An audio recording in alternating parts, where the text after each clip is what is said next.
Hello friend, आप सभी का हमारे यूट्यूब चैनल पर स्वागत है। दोस्तों, हम लोग पढ़ रहे हैं यूथ कंपटीशन टाइम की जो सामान्य विज्ञान की बुक आ रही है उसको कंप्लीट कर रहे हैं।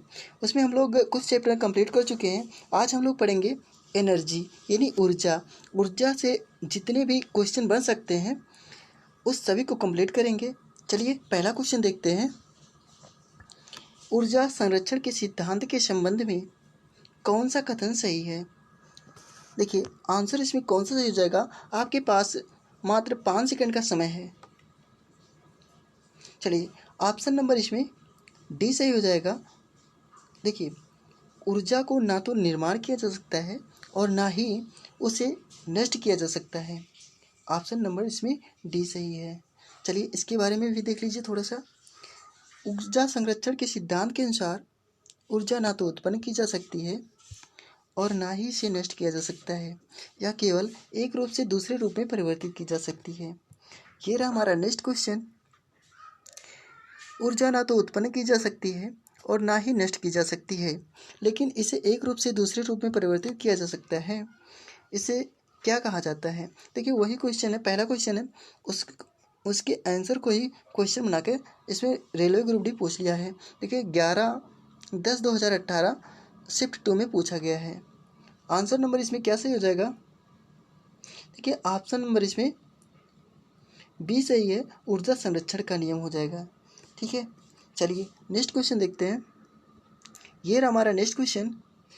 यदि वायु प्रतिरोध को नगण्य माने तो मुक्त रूप से गिरते हुए पिंड की जो स्थितिज ऊर्जा होगी और गतिज ऊर्जा, उन दोनों का योग क्या होना चाहिए? आंसर इसमें क्या सही हो जाएगा, जल्दी से बताइए। देखिए, आंसर इसमें डी सही हो जाएगा, स्थिर रहेगी। अच्छा, क्यों स्थिर रहेगी? आइए डिस्क्रिप्शन बॉक्स में देखते हैं। बहुत ही अच्छे तरीके से इसको समझाया गया है यहाँ पर।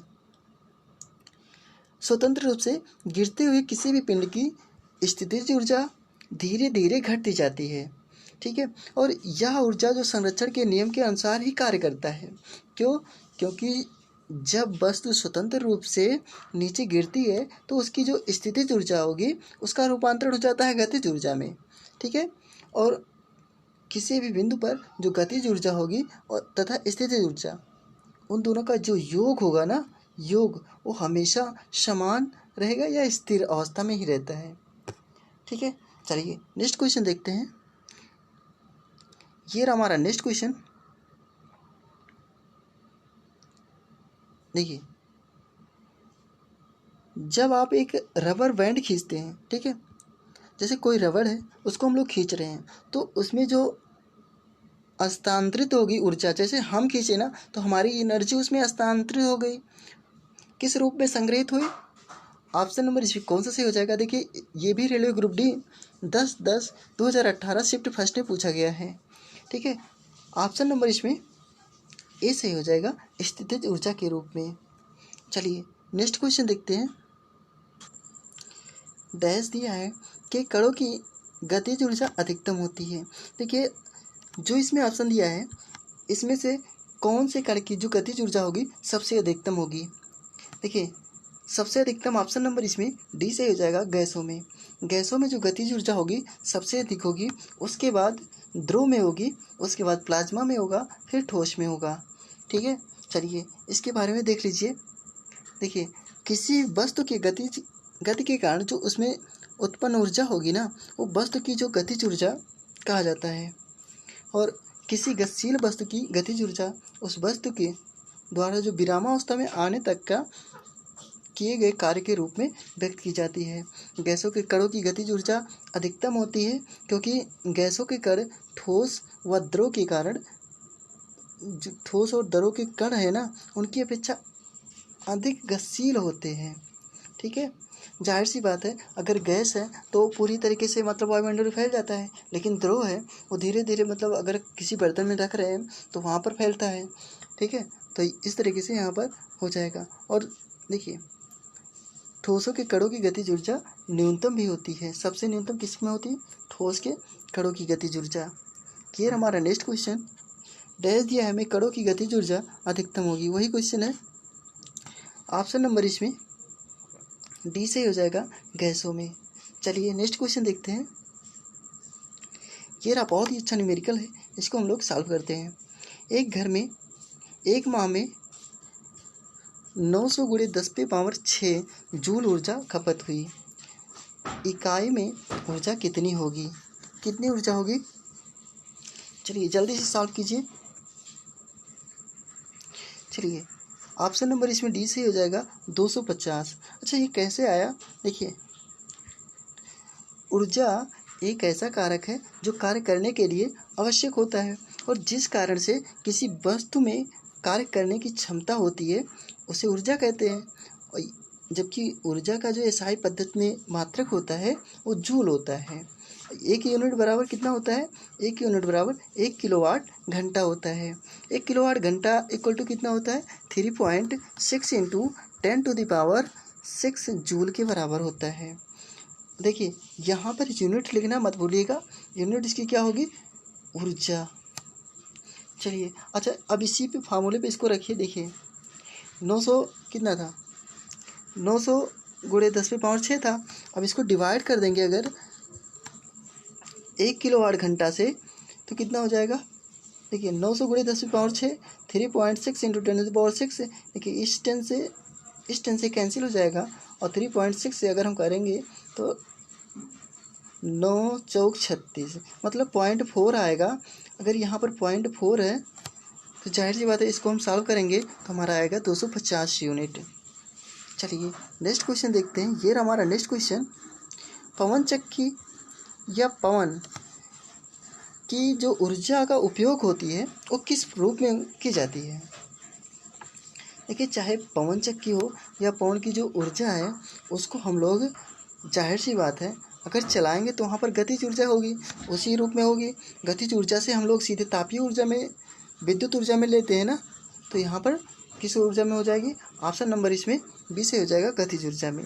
चलिए इसके बारे में देख लीजिए।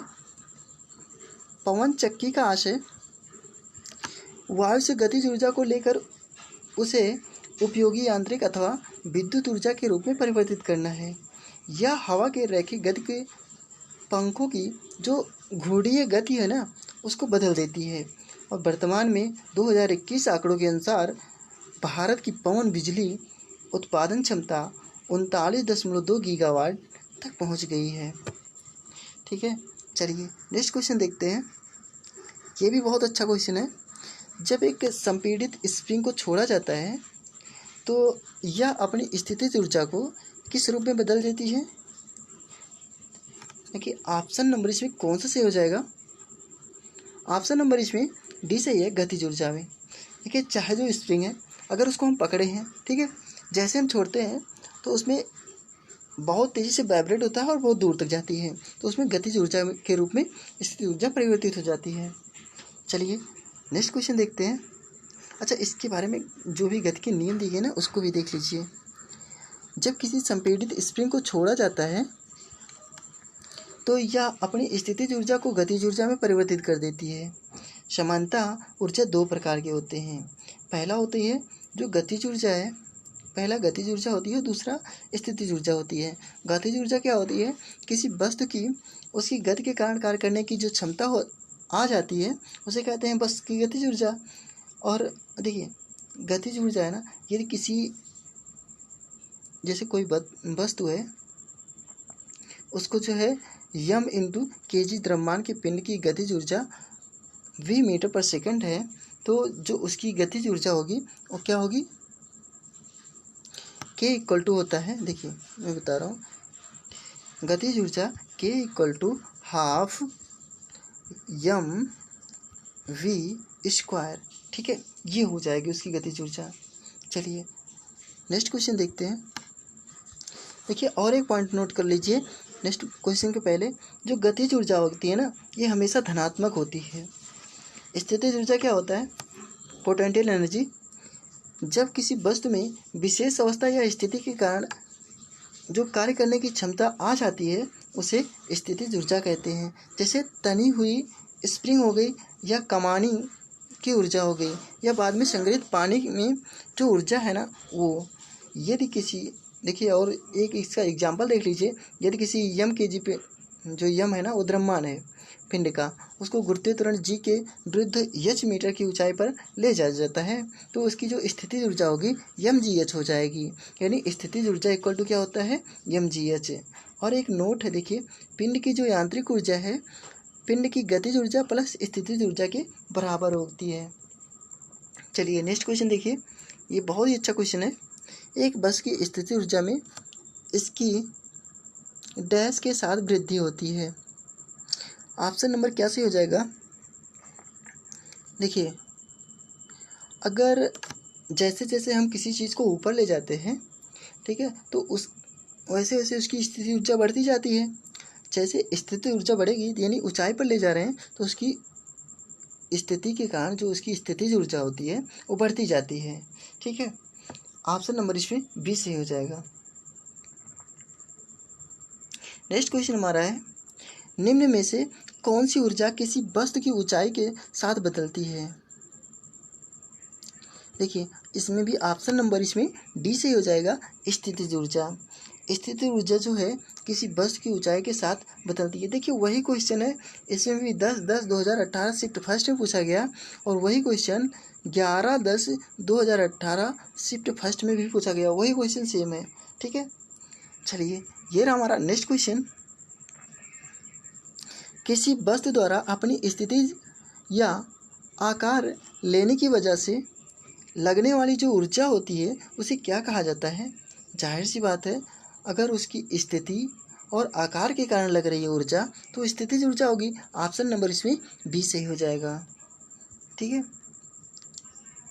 ये रहा हमारा नेक्स्ट क्वेश्चन। बाद में संग्रहित पानी में कौन सी ऊर्जा होती है। जाहिर सी बात है, बाद में जो बांध के द्वारा अगर हम पानी को इकट्ठा किए हैं तो वहाँ पर स्थितिज ऊर्जा के रूप में एकत्रित किए हैं, और जैसे ही बांध को हम तोड़ते हैं तुरंत वहाँ से पानी बहुत तेज़ी से जाता है, तो वहाँ पर स्थितिज ऊर्जा को जो गतिज ऊर्जा में परिवर्तित हो जाती है।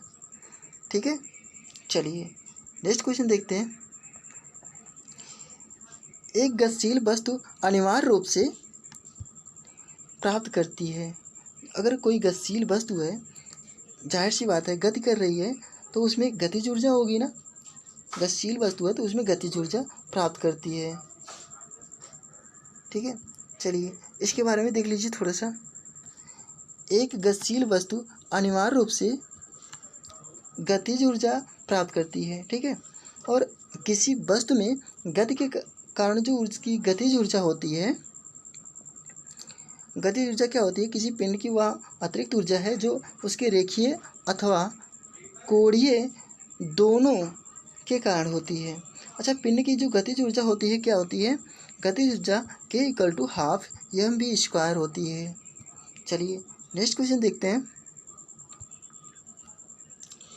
एक कार उच्च गति से चल रही है, ठीक है, बहुत तेज़ी से चल रही है एक कार है, या किस ऊर्जा से युक्त है। जाहिर सी बात है, जब तेज़ी से गति से चल रही है तो उसमें गतिज ऊर्जा होगी, इसमें कौन सी नई बात थी। लेकिन ये भी क्वेश्चन पूछा है 19/9/2018 शिफ्ट 2 में पूछा गया क्वेश्चन है।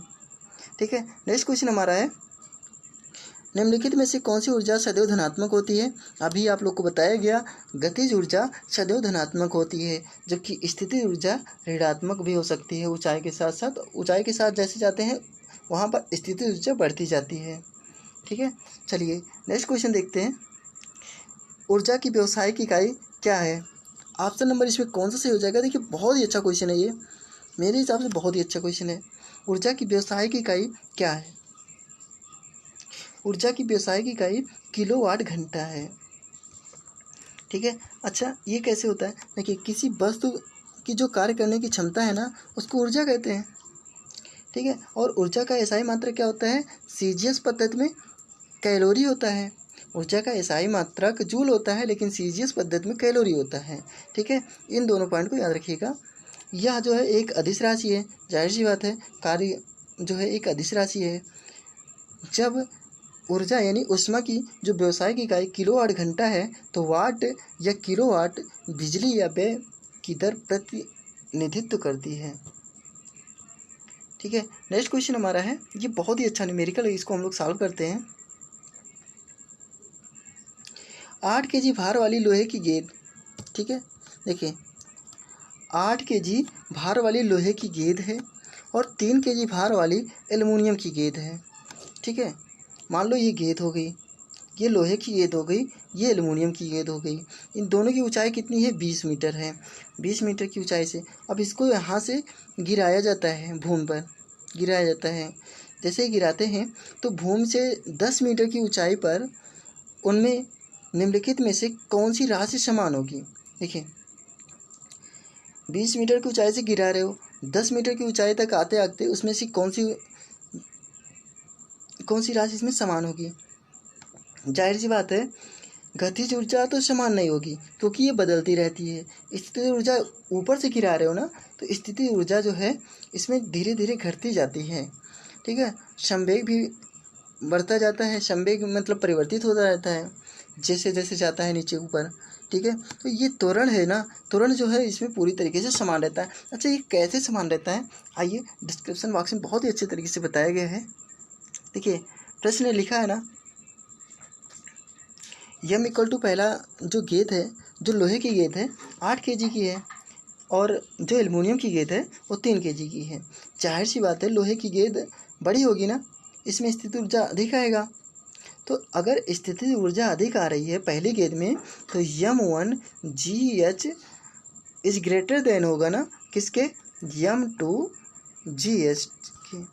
ठीक है, क्यों? जो लोहे की गेंद है एल्युमिनियम की गेंद से अधिक स्थिति ऊर्जा ग्रहण करेगी।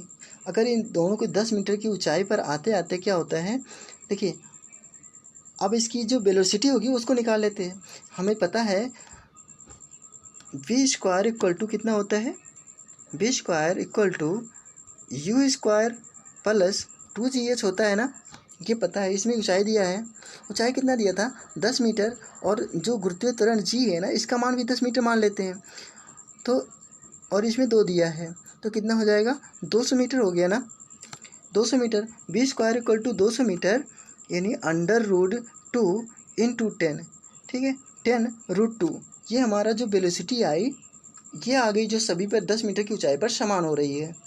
ठीक है, अब हम इसमें रखेंगे, देखिए, अब गतिज ऊर्जा है, अगर इसकी गतिज ऊर्जा इसमें वेलोसिटी समान रखेंगे तो जाहिर सी बात है पहली गेंद की जो वो होगी ना गतिज ऊर्जा, वो अधिक होगी। अब संवेग देखते हैं, संवेग भी सेम होगा। देखिए, संवेग रखेंगे तो संवेग पहले में जो पहली वाली गेंद है, जैसे लोहे की गेंद थी, उसमें 8 kg था, M equal to M into V, और जाहिर सी बात है वेलोसिटी सेम है, तो M1 is greater than M2 के हो जाएगा। ठीक है, तो यानी संवेग भी बढ़ रहा है, अधिक हो रहा है अधिक वाले में। इससे स्पष्ट है कि 10 मीटर की ऊंचाई पर त्वरण ही समान रहेगा। चलिए नेक्स्ट क्वेश्चन देखते हैं। जब एक दबी हुई सिल्की यानी स्प्रिंग होती है, उसको छोड़ा जाता है, तो जो उसके अंदर स्थितिज ऊर्जा होगी वो किस में बदल जाती है? गतिज ऊर्जा में। इसमें कोई सोचने वाली बात नहीं थी, लेकिन देखो, ये भी पूछा है, लोको पायलट में पूछा है, टेक्नीशियन में पूछा गया है। ये देखिए कितना अच्छा क्वेश्चन है। चलिए इसके बारे में भी देख लीजिए थोड़ा सा, बहुत ही अच्छा इसमें डिस्क्रिप्शन दिया गया है। किसी वस्तु में उसकी गति के कारण उत्पन्न होने वाली गतिज ऊर्जा कहलाती है। ठीक है, और अतः जो किसी मतलब संपीड़ कहिए या स्प्रिंग कहिए, संपीड़ जो स्प्रिंग होती है उसको छोड़ने पर जो उसकी स्थितिज ऊर्जा होती है वो गतिज ऊर्जा में परिवर्तित हो जाती है। अच्छा, इसका मात्रक क्या होता है? इसका मात्रक जूल होता है। गतिज ऊर्जा इक्वल टू क्या होता है? गतिज ऊर्जा K equal to half mv² होता है, जहाँ m द्रव्यमान है और v वेलोसिटी है। नेक्स्ट क्वेश्चन देखते हैं। एक संपीड़ित स्प्रिंग में ऊर्जा होती है। देखिए, संपीड़ित स्प्रिंग है तो जाहिर सी बात है उसमें स्थितिज ऊर्जा होगी ना। ऑप्शन नंबर ए सही हो जाएगा। देखिए, वही चीज़ इसमें रखा गया है, इसीलिए डिस्क्रिप्शन पे उतना ध्यान नहीं देना है। इसमें जो डिस्क्रिप्शन इंपॉर्टेंट रहेगा उसको मैं बता ही दूंगा। ठीक है, देखिए नेक्स्ट क्वेश्चन हमारा है, किसी अनुरूप वस्तु की गतिज ऊर्जा में वृद्धि होती है। किसके अनुरूप होगी? जाहिर सी बात है वस्तु की गतिज ऊर्जा में घर्षण के विरुद्ध तो कमी होगी, ठीक है, गतिज ऊर्जा में कमी होती है। समय के विरुद्ध तो होगी नहीं, द्रव्यमान के विरुद्ध भी नहीं होगी, क्योंकि द्रव्यमान जैसे जैसे बढ़ाते हैं वैसे से इसकी गतिज ऊर्जा किसी चीज़ की कम होती जाती है। तो इन्हीं ऑप्शन नंबर इसमें डी से हो जाएगा, गति के कारण। चलिए नेक्स्ट क्वेश्चन देखते हैं। अच्छा, इसके बारे में देख लीजिए, ये बहुत ही अच्छा है, थोड़ा सा डिस्क्रिप्शन इसमें दिया गया है। यदि किसी वस्तु का द्रव्यमान यम एवं वह वस्तु v वेग से गति कर रही है, तो वस्तु की जो गतिज ऊर्जा होगी k equal to half M V square यानी जूल हो जाएगी। क्योंकि वस्तु का द्रव्यमान यम सदैव स्थिर रहता है, अतः जो वस्तु की गति बढ़ने पर वस्तु की जो गतिज ऊर्जा होगी वह भी बढ़ जाएगी, और जो गति होगी ना वो घटने पर वस्तु की जो गतिज ऊर्जा होगी वह भी घट जाएगी। ठीक है, नेक्स्ट क्वेश्चन हमारा बहुत ही अच्छा क्वेश्चन है। गतिशील वस्तु की गतिज ऊर्जा किस पर निर्भर करती है? देखिए, अगर गतिशील वस्तु की गतिज ऊर्जा है तो जाहिर सी बात है इसमें किस पर निर्भर करती है। ऑप्शन नंबर ए देखिए। अच्छा चलिए आप लोग बताइए जल्दी से।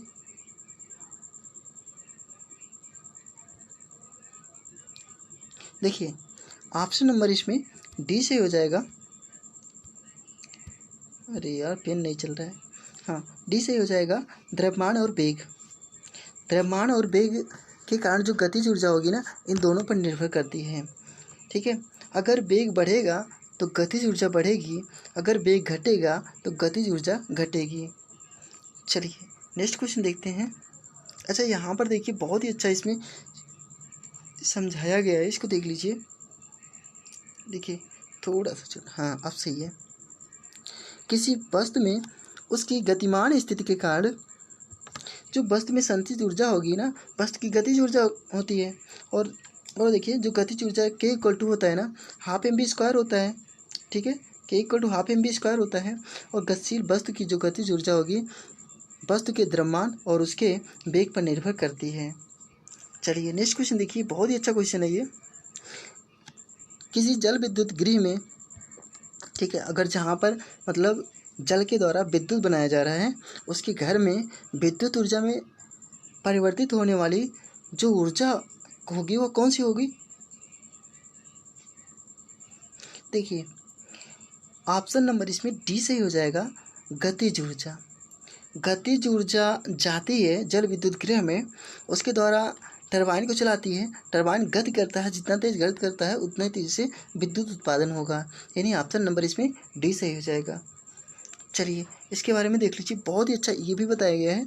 यदि किसी वस्तु में कार्य करने की क्षमता उसकी गति के कारण होती है तो उसे हम उस वस्तु की गतिज ऊर्जा कहते हैं। जाहिर सी बात है कि जल विद्युत गृह में गिरते हुए या बहते हुए जल में विद्युत की जो ऊर्जा उत्पन्न होती है अर्थात इसमें गतिज ऊर्जा विद्युत ऊर्जा में परिवर्तित हो जाती है। नेक्स्ट क्वेश्चन है,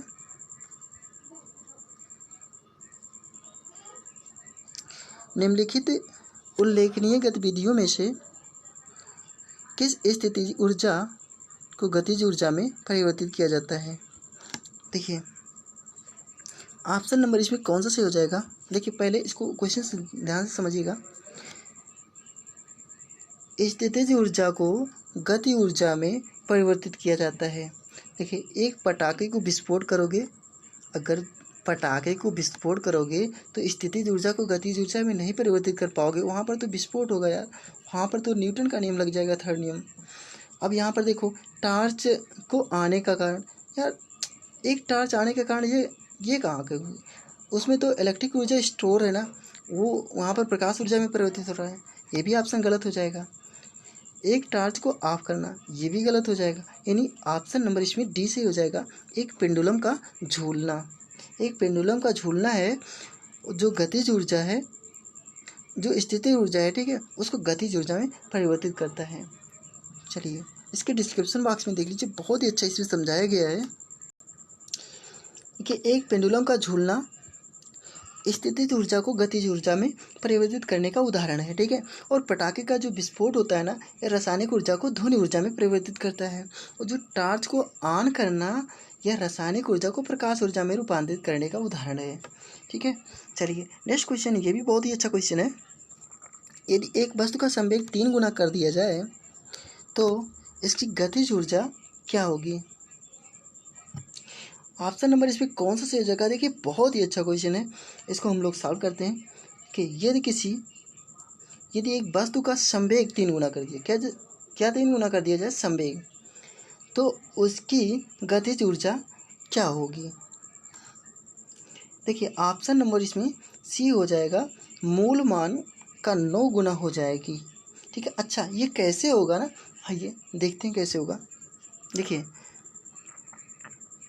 यदि किसी वस्तु का द्रव्यमान यम गतिज ऊर्जा के है, ठीक है, अगर किसी वस्तु का जो द्रव्यमान है वो यम है और गतिज ऊर्जा क्या है के है, तथा इसका वस्तु का जो संवेग है वो पी है, तो गतिज ऊर्जा एवं संवेग में संबंध क्या होता है, K equal to P square upon 2m होता है। ठीक है, हमको पता है ना यम द्रव्यमान को हम लोग यम माने हैं तो यम ही रखेंगे, यानी इसको हम मान लेते हैं समीकरण 1। ठीक है, इसको मान लेते हैं समीकरण 1। अब दूसरी स्थिति क्या करते हैं ना, उसमें क्या कहा है प्रश्न में 3 गुना कर देते हैं। संवेग को अगर हम 3 गुना कर देंगे तो जाहिर सी बात है, अगर हम p इक्वल टू 3 गुना करेंगे यानी 3p स्क्वायर अपान 2m हो जाएगा ना, यही कह रहा है ना। अब देखो इसका वर्ग करेंगे 3 का तो 9p स्क्वायर अपान 2m हो जाएगा। ठीक है, अब यहाँ से इसको हम देखते हैं फर्स्ट इक्वेशन में। अब देखिए यहाँ पर इसको हम काट लेते हैं, जो पी स्क्वायर अपान 2m है इसके इक्वल टू के रख सकते हैं ना, के रख सकते हैं ना, और ये 9 है ही, यानी गतिज ऊर्जा का 9 गुना हो जाएगा ना। बहुत ही अच्छा क्वेश्चन था, और गतिज ऊर्जा मूल मान का 9 गुनी हो जाएगी। चलिए नेक्स्ट क्वेश्चन देखते हैं, बहुत ही सिंपल है यार, इसको सॉल्व करना मतलब एक बार अगर ध्यान से देख लिए ना तो अपने आप ही वही मतलब देखते ही आंसर लगा सकते थे। ऊपर उठाए गए हथौड़े के पास क्या होती है। देखिए ऑप्शन नंबर इसमें क्या सही हो जाएगा, अगर हम लोग हथौड़ा है एक बड़ा सा, उसको ऊपर उठाए हैं मतलब नीचे गिराने के लिए उठाए हैं ना, मतलब वो उठा ही है, यानी ऑप्शन नंबर इसमें डी से हो जाएगा, स्थितिज ऊर्जा, उसमें स्थितिज ऊर्जा संग्रहित है। नेक्स्ट क्वेश्चन हम लोग देखते हैं, यांत्रिक ऊर्जा गतिज ऊर्जा और किसका संयोजन है। देखिए यांत्रिक ऊर्जा जो है, अभी इसके पहले डिस्क्रिप्शन बॉक्स में बताया गया था कि यांत्रिक ऊर्जा जो है ना, ये गतिज ऊर्जा और स्थितिज ऊर्जा इन दोनों का योग होता है ना, वो यांत्रिक ऊर्जा कहलाता है। ठीक है, चलिए अच्छा ये कैसे होता है ना, ये देखिए किसी भी यांत्रिक प्रणाली में किसी अवयव में निहित जो गतिज ऊर्जा होगी एवं स्थितिज ऊर्जा, उन दोनों का योग होता है ना, उस प्रणाली की यानी यांत्रिक ऊर्जा कहलाती है। इस प्रकार से यांत्रिक ऊर्जा किसी प्रणाली में गति एवं उसकी स्थिति से संबंधित होती है। यदि यांत्रिक प्रणाली की यांत्रिक ऊर्जा एवं गतिज ऊर्जा तथा स्थितिज ऊर्जा है तो वहाँ पर हम लिख सकते हैं यांत्रिक ऊर्जा इक्वल टू होता है गतिज ऊर्जा और प्लस स्थितिज ऊर्जा, इन दोनों का होता है। अच्छा इसका मात्रक क्या होता है, इसका भी मात्रक जूल ही होता है। नेक्स्ट क्वेश्चन है, यदि एक वस्तु का वेग उसके प्रारंभिक वेग का 2 गुना है। बहुत ही अच्छा क्वेश्चन है ये भी। यदि एक वस्तु का वेग उसके प्रारंभिक वेग का 2 गुना हो जाता है तब उसकी जो गतिज ऊर्जा होगी, इसकी जो प्रारंभिक गतिज ऊर्जा की यन गुनी हो जाती है, मतलब यन गुनी मतलब कुछ भी रख दो, यन गुनी हो जाती है, तो यन का मान क्या होगा, प्रारंभिक वेग को ये 2 गुना कर रहे हैं, इसको याद रखिएगा। चलिए आइए सॉल्व करते हैं इसको। देखिए यहाँ पर जो यदि किसी वस्तु का जो गतिज ऊर्जा है ना, ठीक है, हाँ यदि किसी वस्तु की जो गतिज ऊर्जा है उसमें जो द्रव्यमान है वो यम है और उसका जो वेग है वेलोसिटी वह भी है, तो हमें पता है ना गतिज ऊर्जा के इक्वल टू होता है हाफ यम बी स्क्वायर होता है ना। अब हम वेग का जो है 2 गुना करेंगे, यानी इसका 2 गुना करेंगे यानी 2v का होल स्क्वायर हो जाएगा, यानी 2v का होल स्क्वायर होगा, तो ये जाहिर सी बात है 4 गुना हो जाएगी ना, 4 गुना हो जाएगी।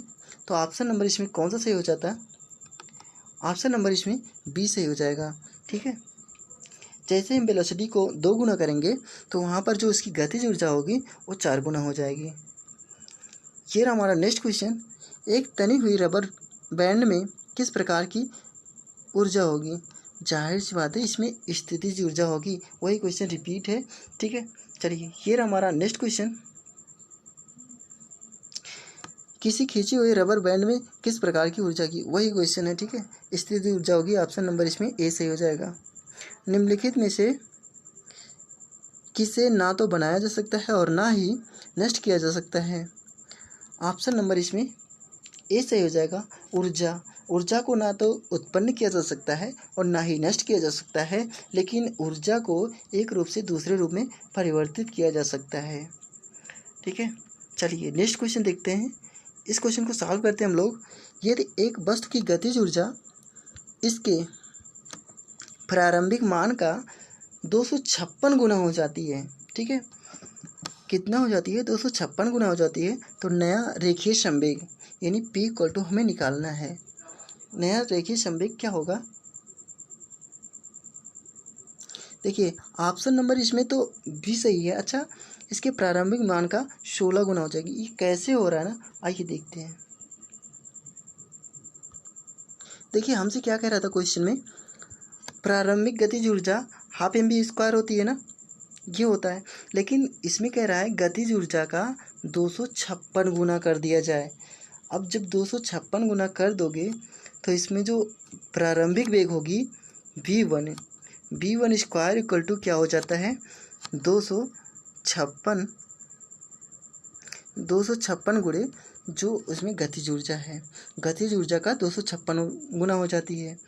जाहिर सी बात है अगर हम इसको सॉल्व कर देंगे तो जो प्रारंभिक होगी ना, यानी v इक्वल टू क्या हो जाएगा, v1 इक्वल टू हो जाएगा प्रारंभिक गतिज ऊर्जा, इसका वर्ग होगा 256, किसका वर्ग है, 16 का, 16 से लगे 256, यानी 256 v के बराबर होगी, ठीक है। यानी 16 गुना हो जाएगी ना प्रारंभिक वेग का। चलिए नेक्स्ट क्वेश्चन देखते हैं। किसी वस्तु द्वारा उसकी स्थिति या विन्यास द्वारा प्राप्त ऊर्जा को क्या कहते, जाहिर सी बात है यार, अगर स्थिति है तो स्थिति ऊर्जा होगी, यानी ऑप्शन नंबर इसमें सी सही हो जाएगा। यार इतना मतलब देखिए कितना सरल सरल पूछा गया है। नेक्स्ट क्वेश्चन है, गतिज ऊर्जा किसके बराबर है। लो भाई, गतिज ऊर्जा हाफ mv², अभी इतना सारा बताया गया है। गतिज ऊर्जा इक्वल टू होता है हाफ mv²। चलिए नेक्स्ट क्वेश्चन हमारा है, द्रव्यमान यम वाली एक वस्तु की जो गति है ना वो v है, v के साथ ये काम कर रही है, और इसमें जो स्थानांतरित होती है v के साथ स्थानांतरित हो जाती है, यानी यम हमें दिया है और v भी दिया है, और इसमें जो गतिज ऊर्जा है k है। यदि इसका वेग 2 गुना कर दिया जाए तो इसकी गतिज ऊर्जा कितनी हो जाएगी। यार इसमें क्या करना है, देखिए गतिज ऊर्जा 2 गुनी हो जाएगी। देखिए वेग को अगर 2 गुना करना है तो हमको पता है गतिज ऊर्जा इक्वल टू होती है हाफ mv², और अगर हम इसको 2 गुना करेंगे तो 4 गुनी हो जाएगी। जाहिर सी बात है 4 गुनी हो जाएगी, और इसको अगर हम काटेंगे,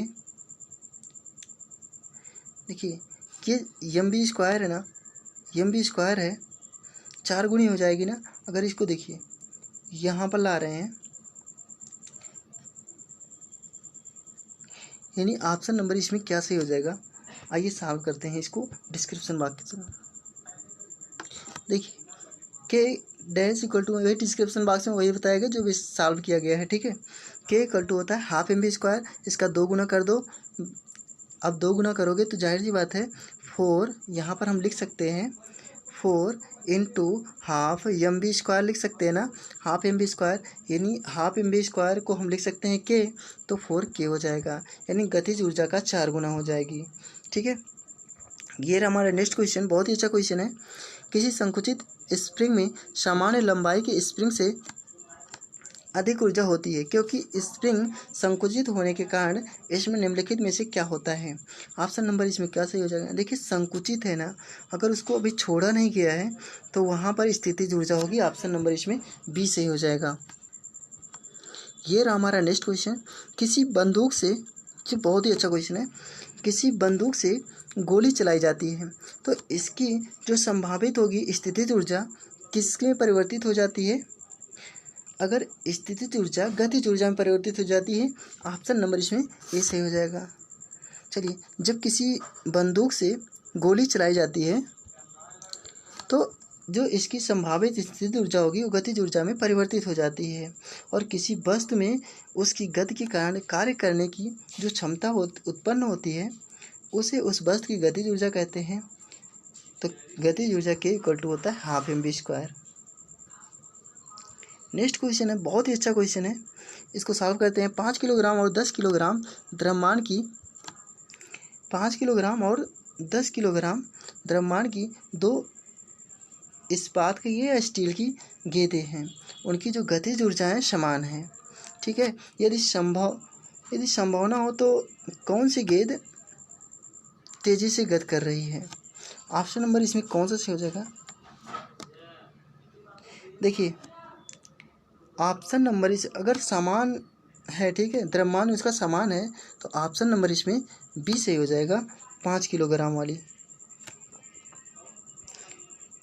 ठीक है, अच्छा ये कैसे हो रही है ना, आइए देखते हैं। जैसे यम द्रव्यमान की है ना, पहला गेंद था यम1, वो 5 किलोग्राम का था, वो छोटी गेंद थी ना, छोटी गेंद जिसकी वेलोसिटी v1 मान लो, और जो बड़ी गेंद थी 10 किलोग्राम वाली उसकी वेलोसिटी कितनी मान लो, v2 मान लो।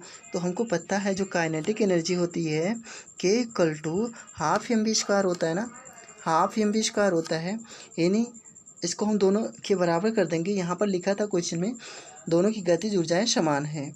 ठीक है, तो half m1 v1² equal to half m2 v2²।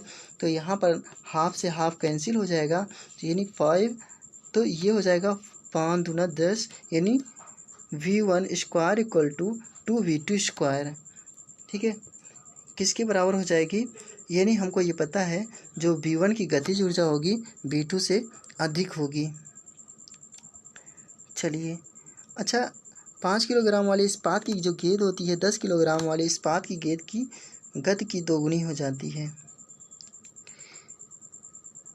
देखिए, स्थिति या आकृति में हुए परिवर्तन के कारण एक वस्तु में निहित ऊर्जा को क्या कहा जाता है। वही है यार स्थितिज ऊर्जा। ऑप्शन नंबर इसमें डी से हो जाएगा। चलिए नेक्स्ट क्वेश्चन देखते हैं। यांत्रिक ऊर्जा किसके बराबर होगी। लो भाई, वही क्वेश्चन है, फिर से पूछा गया है एलपी और टेक्नीशियन में। गतिज ऊर्जा और स्थितिज ऊर्जा के बराबर होती है ना, ऑप्शन नंबर इसमें बी से हो जाएगा। यांत्रिक ऊर्जा किसके बराबर होती है, गतिज ऊर्जा और स्थितिज ऊर्जा के बराबर होती है। ठीक है, चलिए नेक्स्ट क्वेश्चन देखते हैं हम लोग। एक खींची हुई धनुष में तीर छोड़ते समय जो धनुष की स्थितिज ऊर्जा होगी किसमें बदल जाती है। धनुष की स्थितिज ऊर्जा वो गतिज ऊर्जा में बदल जाती है। ये बहुत ही अच्छा क्वेश्चन है, ये बहुत बार पूछा भी गया है। अगर कोई धनुष से जो तीर छोड़ते समय जो धनुष की स्थितिज ऊर्जा है वो गतिज ऊर्जा में बदल जाती है। ठीक है, चलिए वही सब डिस्क्रिप्शन बॉक्स में इसमें दिया गया है। ये हमारा नेक्स्ट क्वेश्चन, कौन से स्थितिज ऊर्जा का उदाहरण नहीं है। ऑप्शन नंबर इसमें कौन सा सही हो जाएगा। देखिए ऑप्शन नंबर इसमें देखिए पहला ऑप्शन है एक संकुचित स्प्रिंग। जाहिर सी बात है संकुचित स्प्रिंग है तो वहाँ पर स्थितिज ऊर्जा होगी जब तक छोड़ा नहीं गया है। अगर जैसे ही संकुचित स्प्रिंग को छोड़ा जाता है तो उसमें गतिज ऊर्जा हो जाएगी। यानी अगर संकुचित है तो वहाँ पर स्प्रिंग है तो स्थितिज ऊर्जा होगी। और बहता हुआ जल है, ऑप्शन नंबर इसमें बी से हो जाएगा। स्थितिज ऊर्जा का उदाहरण ये नहीं है, बहता हुए जल में गतिज ऊर्जा होती है। एक उठाया गया हथौड़ा है उसमें स्थितिज ऊर्जा होगी, और एक बांध में संचित किया गया जल इसमें भी स्थितिज ऊर्जा ही होगी। आइए नेक्स्ट क्वेश्चन देखते हैं। पहाड़ से गिर रहे किसी पिंड में होती है। देखिए अगर पहाड़ से कोई पिंड गिर रहा है, ठीक है, तो उसमें गतिज ऊर्जा और स्थितिज ऊर्जा ये दोनों होगी। अच्छा, कैसे होगी ना, आइए देखते हैं। यदि किसी वस्तु में कार्य करने की क्षमता उसकी गति के कारण है तो वह गतिज ऊर्जा होती है, तथा जब किसी वस्तु में किसी विशेष दशा या स्थिति के कारण कार्य करने की क्षमता होती है तो उसे स्थितिज ऊर्जा कहते हैं। और किसी ऊंचाई से गिरती हुई वस्तु अथवा पहाड़ से गिरती हुई पिंड में गतिज एवं स्थितिज ऊर्जा दोनों प्रकार की ऊर्जाएं होती हैं। चलिए नेक्स्ट क्वेश्चन देखते हैं। मास यम के साथ चलती हुई किसी वस्तु की जो गतिज ऊर्जा है के है, इसका जो मूल्य क्या होगा यदि इसकी गति को v से बढ़ाकर 2v तक 2 गुना किया जाता है। इसमें क्या सही हो जाएगा? देखिए ऑप्शन नंबर इसमें तो b सही हो जाएगा। ठीक है, चलिए कैसे हो रहा है ना, आइए देखते हैं। देखिए हमको पता है ना, काइनेटिक एनर्जी इक्वल टू कितना होता है, E इक्वल टू होता है हाफ mv²। तो इसमें कह रहा है वेग v से बढ़कर के 2v हो जा रहा है। ठीक है, अगर वेग v से बढ़कर के v के जगह पे अगर हम 2v रख दें, ठीक है, तो यहाँ पर इसका होल स्क्वायर होगा, तो यानी 4 गुना हो जाएगी ना वेलोसिटी, यानी 4v²। अब 4 को हम यहाँ आगे ले आएंगे तो यहाँ जो ई के है मतलब 4 जो काइनेटिक एनर्जी होगी ना गतिज ऊर्जा की 4 गुनी हो जाएगी ना। ऑप्शन नंबर इसमें बी सही था। चलिए नेक्स्ट क्वेश्चन है, ये भी बहुत ही अच्छा न्यूमेरिकल है। 2 किलोग्राम के एक द्रव्यमान वाली एक वस्तु ऊपर की ओर 20 मीटर पर सेकंड के प्रारंभिक वेग से फेंकी जाती है और 2 सेकंड बाद उसकी गतिज ऊर्जा कितनी होगी, जबकि जी इक्वल टू हमें रखना है 10 मीटर पर सेकंड स्क्वायर। तो हमें दिया है द्रव्यमान दिया है 2 kg का। ठीक है, 2 किलोग्राम का एक द्रव्यमान वाली वस्तु के ऊपर 20 मीटर, देखिए द्रव्यमान दिया है और इसकी वेलोसिटी दी है, त्वरण दिया है। ठीक है, आइए देखते हैं इसको कैसे सॉल्व करते हैं। हमको पता है न्यूटन का प्रथम नियम v इक्वल टू, हमें पहले वेलोसिटीज़ का निकाल लेते हैं ना। v इक्वल टू पता है, v इक्वल टू होता है u माइनस जी टी। अच्छा, ये माइनस क्यों रखा गया है? क्योंकि ऊपर की ओर जा रहे हैं, जाहिर सी बात है इसका मान ऋणात्मक हो जाएगा ना जी का मान। ठीक है, चाहे ऊपर जाओगे या नीचे जाओगे, स्मॉल जी का मान हमेशा ऋणात्मक होता है, घटता बढ़ता रहता है। ठीक है, और दिया गया v इक्वल टू हमें दिया गया है प्रारंभिक वेग 20 मीटर पर सेकंड और समय दिया है 2 सेकंड, और जो स्मॉल जी है ना इसका मान दिया है 10 मीटर पर सेकंड स्क्वायर। अब हम रख देंगे इसके अंदर। ठीक है, v इक्वल टू यू का मान कितना दिया है 20 माइनस जी इंटू टी मतलब 10 गुणे 2, ये भी 20 हो जाएगा। यानी जो प्रारंभिक वेग होगी मतलब अंतिम वेग होगी वो शून्य हो जाएगी ना।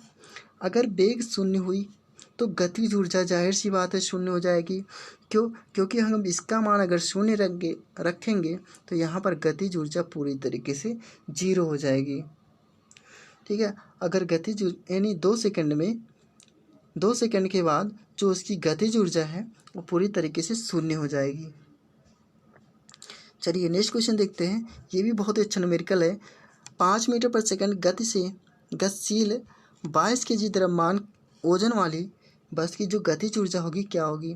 ठीक है, हमको पता है k इक्वल टू होता है हाफ mv²। mv² होता है ना, v इक्वल टू दिया है 5 मीटर और m दिया है इतना, तो हम इसको सॉल्व कर लेंगे ना, बहुत ही आसान है। ठीक है, इसका आंसर हो जाएगा 275 जूल आएगा। ठीक है, गिरते हुए नारियल में होती है, ये भी ग्रुप डी 2018 में पूछा गया, शिफ्ट 2 में पूछा गया क्वेश्चन है। अगर गिरता हुआ नारियल है तो उसमें कौन सी ऊर्जा होगी? जाहिर सी बात है गिर रहा है तो उसमें गतिज ऊर्जा होगी ना। ऑप्शन नंबर इसमें सी सही हो जाएगा। चलिए नेक्स्ट क्वेश्चन देखते हैं। ये देखिए नेक्स्ट क्वेश्चन, 11 kg की एक वस्तु जब भूमि से 5 मीटर की ऊंचाई पर हो, ठीक है, हमें क्या क्या दिया है, यम इक्वल टू दिया है 11 kg और 5 मीटर की ऊंचाई यानी एच इक्वल टू दिया है 5 मीटर। इसमें निहित ज्ञात ऊर्जा कितनी होगी, मतलब इसमें हमें ऊर्जा कितनी होगी, जो स्थितिज ऊर्जा है वो कितनी होगी, इसका मतलब ये हुआ। ठीक है, जी का मान 9.8 रखना है, मीटर पर सेकंड स्क्वायर होता है, -2 होता है। ठीक है, देखिए यू इक्वल टू होता है, हमको पता है mgh, ठीक है। यम का मान कितना दिया है 11 kg, 11 रख देंगे और स्मॉल जी का मान 9.8 रखना है और एच का मान 5 मीटर। सॉल्व करेंगे तो 539 जूल आएगा, ठीक है। चलिए नेक्स्ट क्वेश्चन देखते हैं। ये भी वैसे ही सेम वैसे ही सॉल्व होगा। चलिए सॉल्व कर लेना। ये रहा हमारा नेक्स्ट क्वेश्चन। यार देखो, जहाँ ऊंचाई मिल रही है और द्रव्यमान मिल रहा है वहाँ हमेशा स्थिति ऊर्जा के फार्मूले से सॉल्व करेंगे mgh से, ठीक है। ये रहा हमारा नेक्स्ट क्वेश्चन। चलिए जो क्वेश्चन मतलब अलग हो उसको सॉल्व करते हैं। ये क्वेश्चन है, ठीक है, इसको सॉल्व करते हैं हम लोग। किसी वस्तु की गतिज ऊर्जा 120 जूल है, ठीक है, और इसका जो द्रव्यमान है m kg है, तो इस वस्तु का वेग हमें निकालना है। जाहिर सी बात है k इक्वल टू होता है हाफ mv स्क्वायर होता है ना, हाफ mv स्क्वायर होता है।